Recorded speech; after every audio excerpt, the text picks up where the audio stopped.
Hey guys, Valtorious still woken here. So for today's video, we're going to be talking about how Neji's story should have truly ended.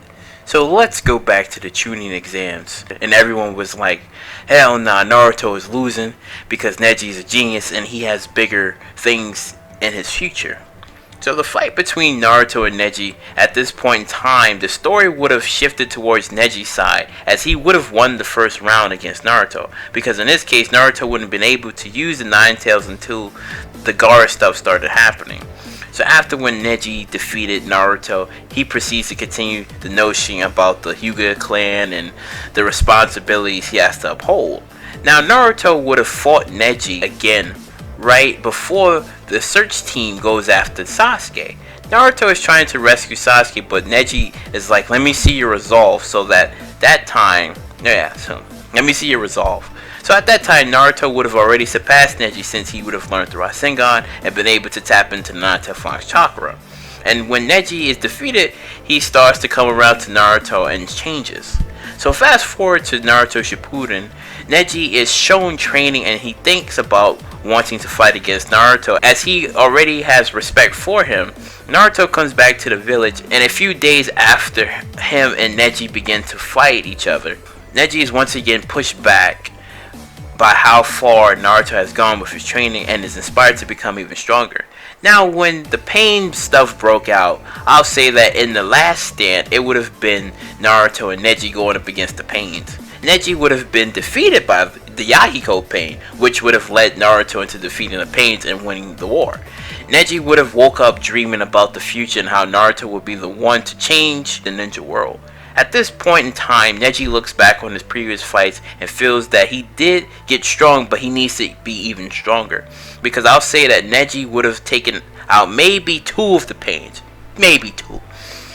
So Naruto would have handled the rest. So after when Sasuke defeated Danzo and was about to kill Sakura, Neji would have shown up alongside with Kakashi and would have fought against a nearly blind Sasuke. Neji would have been doing slightly okay against Sasuke, but would have gotten that work after when Sasuke started using the Susanoo, which would have caused Kakashi and Naruto to step in and save Neji. Now the argument would have been that Kakashi was going easy on Sasuke, that's why he didn't kill him, and the other side to that argument would have been that Kakashi was truly fighting against Sasuke with all the power and strength that he had, and that he couldn't defeat him because of his Susanoo and how much he has grown as a ninja. Now, for the 4th Great Ninja War, Neji would have been able to fight at a decent level against the White Zetsus and would have held his own against some of the reanimated ninjas. Neji not only would have done more in the Naruto series, but he would have realized his own mistakes and how far he had changed in order to become the ninja that he is right now.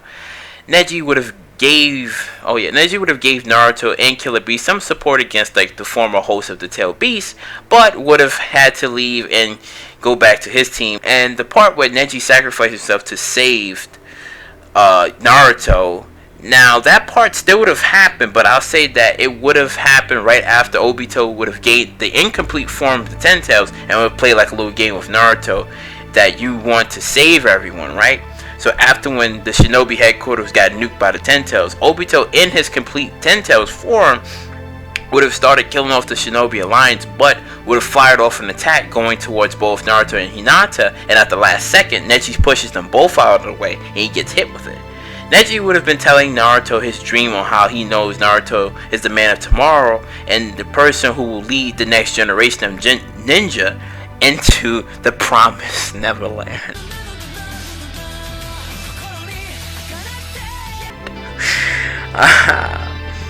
But yeah, after when Neji dies and he truly becomes a hero, because that's the thing. It's like everybody knows that from in like the Naruto series and stuff, it was just that Neji only had like a very small part to play, and that was like towards leading like him and versus Naruto in the first fight, and Naruto defeats him and he tells him like his dreams and how he's gonna do things, and then it just basically changed like Neji's whole perspective and stuff. And then after that, yeah, he had his fight up against like Kidimaru, right? Big fight back in like the first part, and then leading on to like the Shippuden stuff, it was just nothing. The man didn't get no screen time, he didn't really get anything, and it was kind of sad because it's like for all the Neji fans out there who wanted to see Neji like go up against Sasuke, because that was like mainly the big thing. Because when Neji first came up to Sasuke and he was just like, oh, you a Uchiha, you're this and that and stuff, he kind of wanted to prove to him like, yo, I can beat you. And at this point in the debate, it's just like, you know, who would have won at that time? Would have been Sasuke, or would have been Neji and stuff, because the only person that fought Sasuke at that time was basically Rock Lee. He was the only person that fought him and was beating him, and because Sasuke could not keep up with Rock Lee's speed at all, you know. So again, like, I think that's probably would have happened. Like, we would have seen Neji do more besides like the current stuff that he was already doing, like the side stuff, because he only did a little bit of stuff in the war. He didn't do as much, or wasn't as impressive as what everybody was thinking that he did and stuff. And it was kind of pretty much of a waste and stuff, because you basically wasted his character all the way up to the certain part of the war where he died, and he just told Naruto how he felt and how he sees him as gonna be, he sees like big things in his future and stuff, but that was it. So in this case, like, everything still would have happened, because how I booked it is that Neji would have been doing more. Like, he would have been backup. Like, he would have been like the second Sasuke, right? I would have said, yeah, I can strongly say that. Like Neji would have been like the second Sasuke of the Hidden Leaf and stuff. He wouldn't have not been as crazy. Like, I'm not saying like, oh, he would have had like the Tetsugan and doing all this crazy. No. Like, it wouldn't have went down like that. I'm just saying that he probably would have just, like, you know, maybe learned more jutsus or whatever, you know, and been there for like Naruto and stuff, because it would have been cool. Like, both him and Naruto back to back up against Pain. And obviously Neji can't do nothing to Pain, obviously, but he still would have been able to be like a support, and then Naruto would have taken over the rest and just handled it and stuff. But then you would have teased it in the first part, and could have been like, okay, maybe this is how Neji dies and stuff. Like okay, like he gets impaled. Like, first Hinata gets impaled, and then maybe he gets impaled, and then Naruto just loses it, and that's when he just goes after Pain and stuff.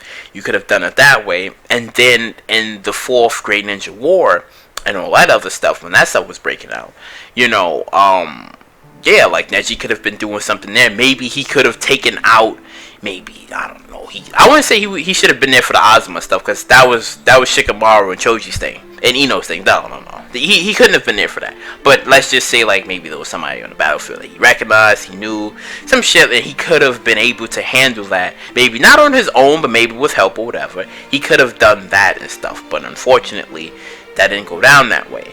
And the part where I've said, where I would have booked it, where it would have been Neji versus like a blind, like a nearly blind, like Sasuke, that would have happened, because it's just like, okay, like Neji's, I wouldn't say like he's just everywhere, but I'm just saying like the parts where he's needed the most, maybe he could have been there and stuff, because it's like, okay, he gets to fight Sasuke for like a little bit, and like I said before, he don't beat him. He doesn't beat him, because like I said, Kakashi looks like he could have done something, but it looks like he didn't want to do it, so I don't know about that.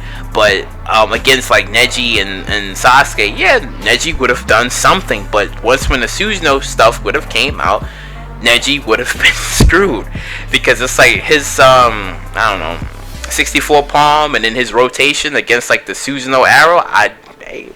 Hey, we just talking smoke, some headcanon shit. We don't know, but like I said before, he wouldn't have been able to do anything, which would have had Kakashi and Naruto would have stepped in and been like, okay, he's not ready for all this and stuff. But overall, like, Neji was a really good ninja. He was a really good ninja, and he didn't have enough time to show that he can do more and stuff, because it's like, okay, yeah, like the Boruto stuff, right? Boruto goes back in time, cop out shit, and then he meets Neji and stuff.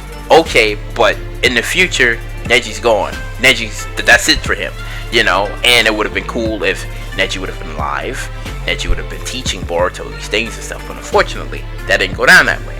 But I still would have booked it where Neji would have had a strong finish, and he would have had like a very strong ending and stuff. Like, yeah, he would have had his pound of flesh fighting against Sasuke for like a little bit, then fighting against Naruto and stuff for like a little bit as well and stuff. Because here's the thing, even though I said that Neji would have won like the first time and stuff, because I would say, like, you know, Naruto wouldn't have been able to like tap into like the Nine Tails and stuff. Like, let's just say like Jiraiya didn't like push him, like he didn't just push him like over the extent, like he just taught him a couple of things and then just left it up to Naruto, right? And then Naruto would have gotten defeated by Neji. Like, let's just say he's trying to tap into the Nine Tails, and the Nine Tails is just like, he ain't doing it, you know, he's not doing it. So Neji beats him and stuff, because everybody knows that towards like the ending of Shippuden, and then later on, like Naruto, he was a teacher at first, and then later on he became Hokage and stuff, because he didn't even finish the Chunin exams, because, you know, the Gaara and the Orochimaru stuff broke out, so that didn't happen. So I would say that in this case, you know, it would have went down that way. It basically would have went down that way, and then, you know, Naruto and Neji would have had the fight. They would have fought for like a little bit. Neji would have seen this resolve, and everything else would have happened. And yeah, pretty much. So I believe this how it would have went. Neji would have went out big. Then he would have came back. Next thing you know, everything would have been fine. It wouldn't have felt that Neji was fodder, because that's what it was. It was just like, yo, Neji was fodder. He did his one thing. That's it. He's fodder. And then Rock Lee did his little thing, and fodder too and stuff. He was just watched it on the sideline. So I think that's how it probably would have went and stuff. But yeah. If you like what you heard you like. You know, please subscribe, share. You know, do all that wonderful stuff. And I catch you later.